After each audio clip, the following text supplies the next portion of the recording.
بسم اللہ الرحمن الرحیم۔ ہرقل شاہ روم کے اسلام لانے کا واقعہ صحیح بخاری حدیث نمبر 7۔ ہرقل شاہ روم نے ان کے پاس قریش کے قافلے میں ایک آدمی بلانے کو بھیجا، اور اس وقت یہ لوگ تجارت کے لیے ملک شام گئے ہوئے تھے،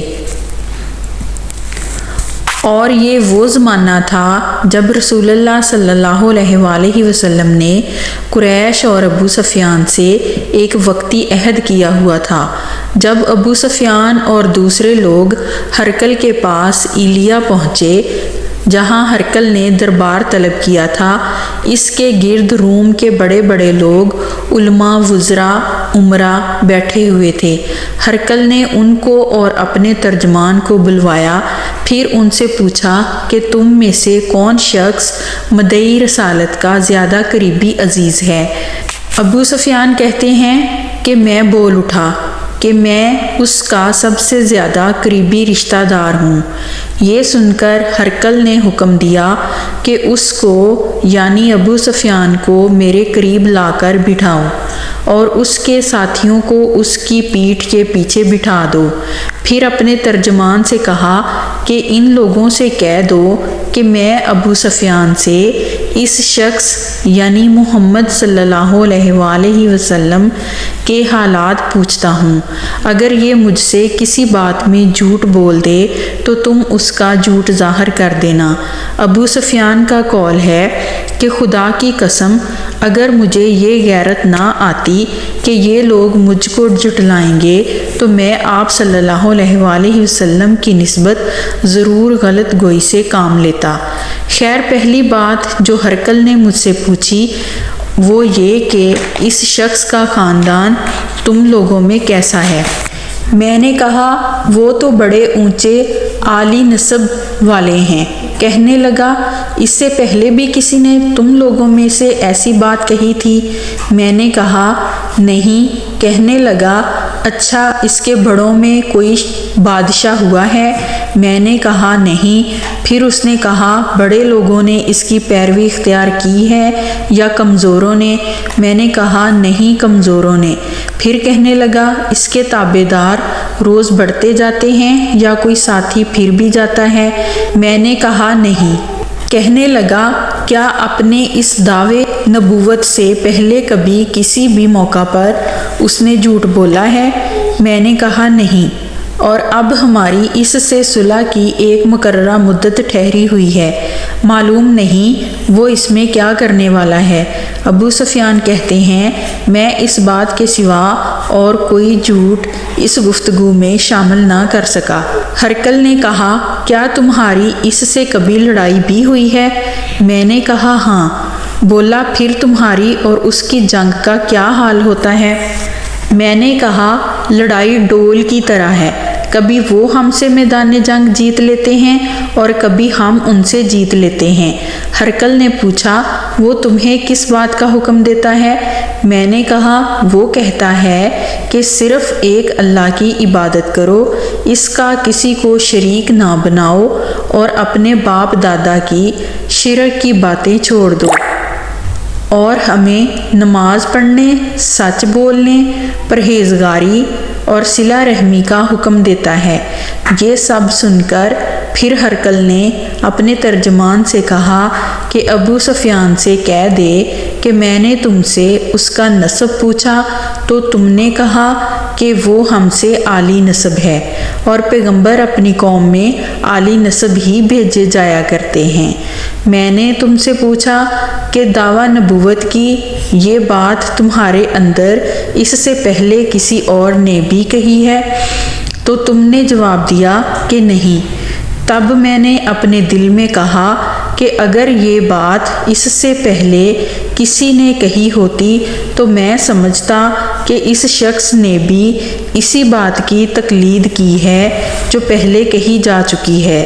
میں نے تم سے پوچھا کہ اس کے بڑوں میں کوئی بادشاہ بھی گزرا ہے؟ تم نے کہا کہ نہیں۔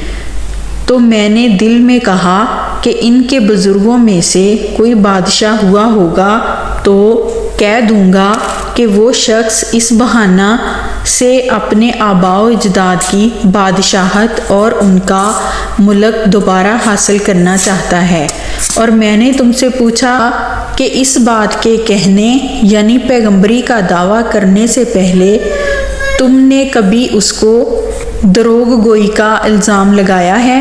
تم نے کہا کہ نہیں۔ تو میں نے سمجھ لیا کہ جو شخص آدمیوں کے ساتھ دروغ گوئی سے بچے وہ اللہ کے بارے میں کیسے جھوٹی بات کہہ سکتا ہے، اور میں نے تم سے پوچھا کہ بڑے لوگ اس کے پیرو ہوتے ہیں یا کمزور آدمی؟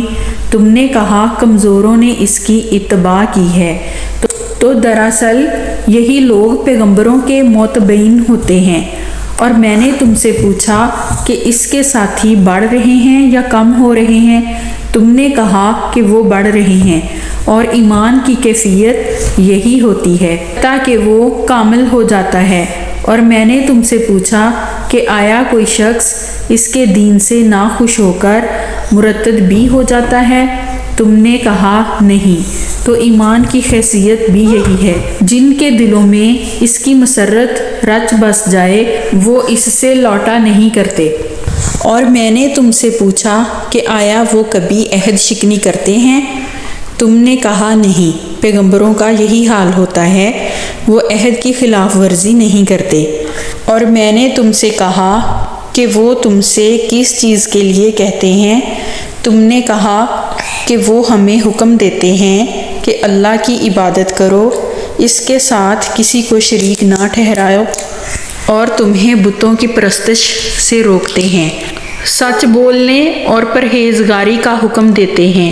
لہٰذا اگر یہ باتیں جو تم کہہ رہے ہو سچ ہیں تو ان قریب وہ اس جگہ کا مالک ہو جائے گا کہ جہاں میرے یہ دونوں پاؤں ہیں۔ مجھے معلوم تھا کہ وہ پیغمبر آنے والا ہے، مگر مجھے یہ معلوم نہیں تھا کہ وہ تمہارے اندر ہوگا۔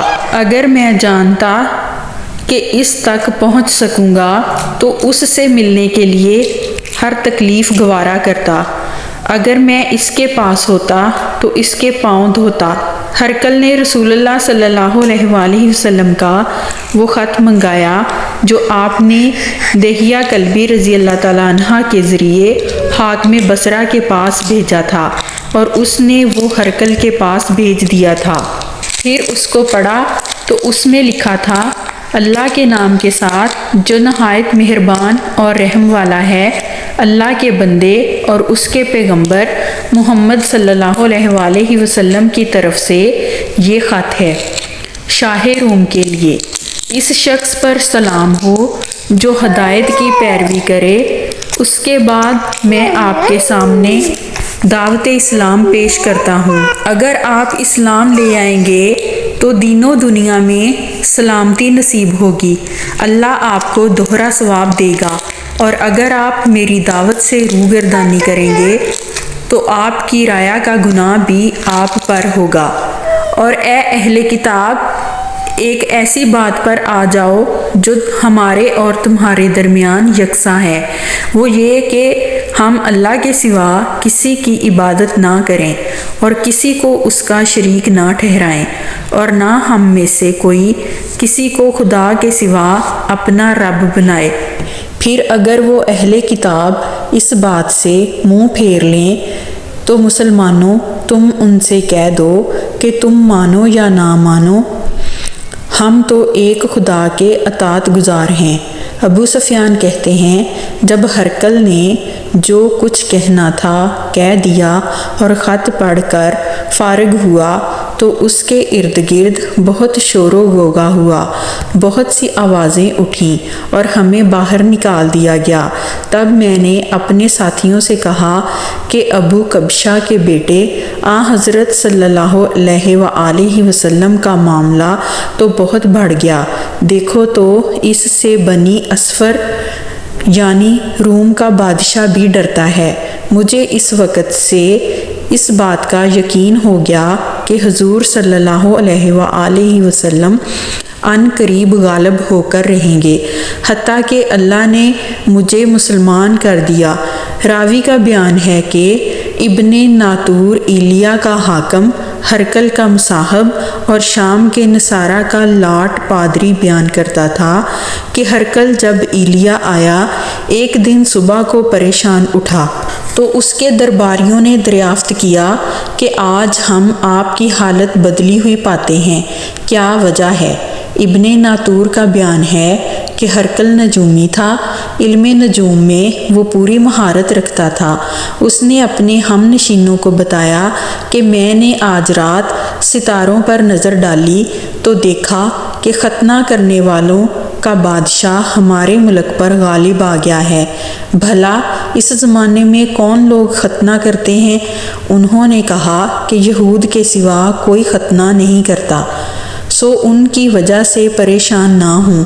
سلطنت کے تمام شہروں میں یہ حکم لکھ دیجئے کہ وہاں جتنے یہودی ہوں سب قتل کر دیے جائیں گے۔ وہ لوگ انہی باتوں میں مشغول تھے کہ ہرقل کے پاس ایک آدمی لایا گیا جسے شاہ غسان نے بھیجا تھا۔ اس نے رسول اللہ صلی اللہ علیہ وآلہ وسلم کے حالات بیان کیے۔ جب ہرقل نے سارے حالات سن لیے تو کہا کہ جا کر دیکھو وہ ختنہ کیے ہوئے ہے یا نہیں۔ انہوں نے دیکھا تو بتلایا کہ وہ ختنہ کیا ہوا ہے۔ ہرقل نے جب اس شخص سے عرب کے بارے میں پوچھا تو اس نے بتلایا کہ وہ ختنہ کرتے ہیں۔ تب ہرقل نے کہا صلی اللہ علیہ وآلہ وسلم اس امت کے بادشاہ ہیں جو پیدا ہو چکے ہیں۔ پھر اس نے اپنے ایک دوست کو رومیہ خط لکھا اور وہ بھی علم نجوم میں ہرقل کی طرح ماہر تھا۔ پھر وہاں سے ہرقل حمص چلا گیا۔ ابھی حمص سے نکلا نہیں تھا کہ اس کے دوست کا خط اس کے جواب میں آ گیا۔ اس کی رائے بھی حضور صلی اللہ علیہ وآلہ وسلم کے ظہور کے بارے میں ہرقل کے موافق تھی کہ محمد صلی اللہ علیہ وآلہ وسلم واقعی پیغمبر ہیں۔ اس کے بعد ہرقل نے روم کے بڑے آدمیوں کو اپنے حمص کے محل میں طلب کیا اور اس کے حکم سے محل کے دروازے بند کر لیے گئے۔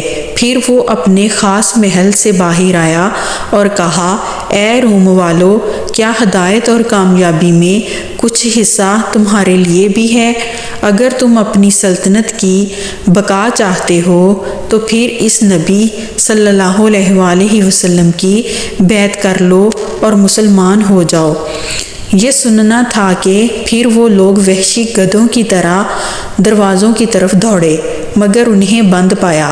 آخر جب ہرقل نے اس بات سے ان کی یہ نفرت دیکھی تو ان کے ایمان لانے سے مایوس ہو گیا، تو کہنے لگا کہ ان لوگوں کو میرے پاس لاؤ۔ جب وہ دوبارہ آئے تو اس نے کہا، میں نے جو بات کہی تھی اس سے تمہاری دینی پختگی کی آزمائش مقصود تھی، سو وہ میں نے دیکھ لی۔ تب یہ بات سن کر وہ سب کے سب اس کے سامنے سجدے میں گر پڑے اور اس سے خوش ہو گئے۔ بالآخر ہرقل کی آخری حالت یہی رہی۔ ابو عبداللہ کہتے ہیں کہ اس حدیث کو صالح بن کیسان، یونس اور معمر نے بھی زہری سے روایت کیا ہے۔ حدیث 7 درجہ صحیح، کتاب صحیح بخاری۔